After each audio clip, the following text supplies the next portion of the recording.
ሰላም እንዴት ናችሁ? ውድ የማን ዩናይትድ ኢትዮ ፋንስ ተከታታዮች በርካታ መረጃዎችን ወደ እናንተ ይዤላችሁ መጥቻለሁ።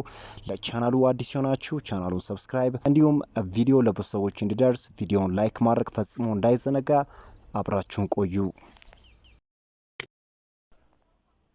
እንግዲህ በሊያም ዴላፕ ዙሪያ ቶክ ስፖርት በዛሬው ዕለት መረጃ አውጥቷል። ይህ የ22 ዓመት ተጫዋች ከማንቸስተር ዩናይትድ በተጨማሪ ከእንግሊዙ ክለብ ቼልሲ ጋር ንግግርን አድርጓል። እንደ ኮት ኦፍ ሳይድ ዘገባ ከሆነ ሁለቱም ክለቦች ማለትም ቼልሲና ማንቸስተር ዩናይትድ በተጫዋቹ ላይ ፍላጎት አሳይተዋል። ዩናይትድ እንደሚታወቀው በቪክተር ዮክሬሽ ላይ ፍላጎት እንደነበረው ይታወቃል። እንዳለመታደል ሆኖ ታዲያ በሰሜን ለንደኑ ክለብ ቶተንሃም ሽንፈትን ማስተናገዱን ተከትሎ ከአውሮፓ ውድድር ውጪ መሆኑ ይታወቃል። ታዲያ ይህንን ተከትሎ ቪክተር ዮክሬሽን የማግኘት እድሉ አክትመዋል። እንግዲህ ማንቸስተር ዩናይትዶች በዋነኝነት የሚመለከቱት ተጫዋች እንግዲህ የኢፕስዊቹ የፊት መስመር ተጫዋች ሊያም ዴላፕ ይሆናል። ምክንያቱም የቪክተር ዮክሬሽ ቅድመ ሁኔታ ቻምፒዮንስ ሊግ ወደሚሳተፍ ክለብ የመዘዋወር ፍላጎት እንዳለው ይታወቃልና ማንቸስተር ዩናይትዶች ፊታቸውን እንግዲህ ወደ ሊያም ዴላፕ እንዳዞሩ ነው የሚወጡ መረጃዎች የሚጠቁሙት። የባርሴሎና ስፖርቲንግ ዳይሬክተር የሆነው ዴኮ እንዳሳወቀው ከሆነ ባርሴሎና በእንግሊዛዊ የክንፍ መስመር ተጫዋች ማርከስ ራሽፎርድ ላይ ጥብቅ የሆነ ፍላጎት እንዳላቸው ተናግሯል። በክረምቱ የዝውውር መስኮት ማንቸስተር ዩናይትድ ተጫዋቹን ለመሸጥ ዝግጁ እንደሆኑ ይታወቃል። ከማርከስ ራሽፎርድ በተጨማሪ ባርሴሎናዎች የሊቨርፑሉን የክንፍ መስመር ተጫዋች ሉዊስ ዲያዝ በዝውውር ሾርት ሊስታቸው ውስጥ እንዳስገቡትም ታውቋል። ማርከስ ራሽፎርድ እንግዲህ በክረምቱ የዝውውር መስኮት ማንቸስተር ዩናይትድን የመልቀቁ ጉዳይ አይቀሬ እንደሆነ ታውቋል። ከሱ በተጨማሪ በርካታ ተጫዋቾች ከማንቸስተር ዩናይትድ በክረምቱ የዝውውር መስኮት እንደሚለቁም ይጠበቃል። ሌላኛው መረጃችን እንግዲህ ማንቸስተር ዩናይትድ በሪያን ቸርኪ ላይ ያላቸው ፍላጎት ጨምሯል። የውል ማፍረሻው እንግዲህ 19 ሚሊዮን ፓውንድ ነው። የፈረንሳይ ተጫዋች በዩናይትድ ዝውውር ራዳር ውስጥ ከገባ ሰነባብቷል። የቀድሞ የአርሰናል ተጫዋች የሆነው ቴሪ ሄነሪ ስለ ሪያን ቸርኪ እንዲህ ሲል ነበር የተናገረው። ሁሉም ሰው ምን ማድረግ እንደሚችል ያውቃል። በተለይም ደግሞ በዚህ ውድድር ዓመት ልዩ ነበረ። የተጫዋቹ ልዩ ብቃት ደግሞ ቨርሳታይሊቲ ሆነው ይህንን ደግሞ በየጨዋታው እያስመለከተ ይገኛል።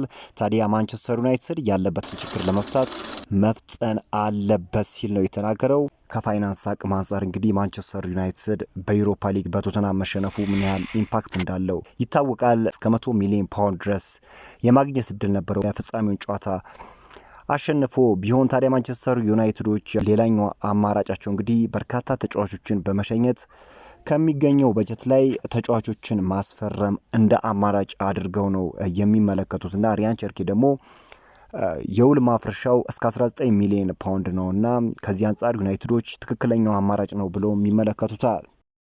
የማንቸስተር ዩናይትድ ካፒቴን ብሩኖ ፈርናንዴዝ ክለቡን የመልቀቅ ሀሳብ እንደሌለው የተናገረ ሲሆን ያ የሚሆነው ግን ክለቡ ተጫዋቹን የመሸጥ ፍላጎት ካለው ብቻ እንደሆነ አሳውቋል።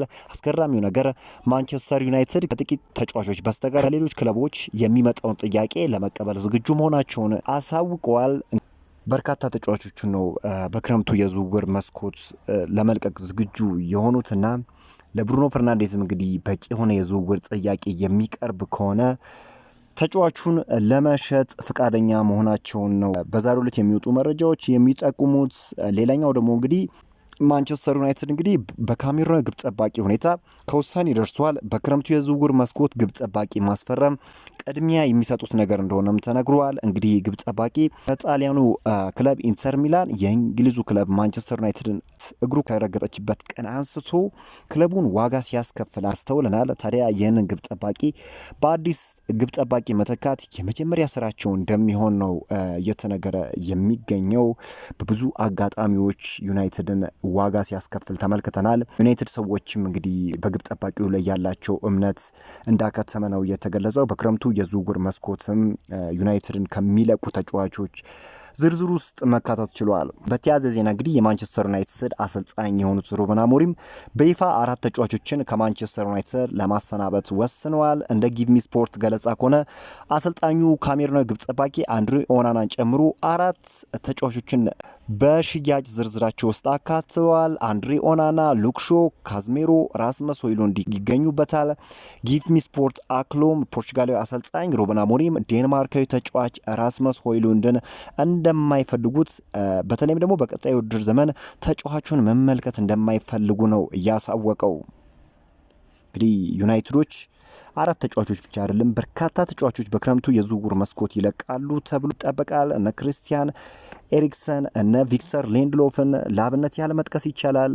በክረምቱ የዝውውር መስኮት በርካታ ተጫዋቾችን በመሸኘት በሚያገኙት ገንዘብ ደግሞ አዳዲስ ተጫዋቾችን ወደ ኦልድ ትራፎርድ ለማምጣት ሀሳብ እንዳላቸው ነው እየተገለጸ የሚገኘው።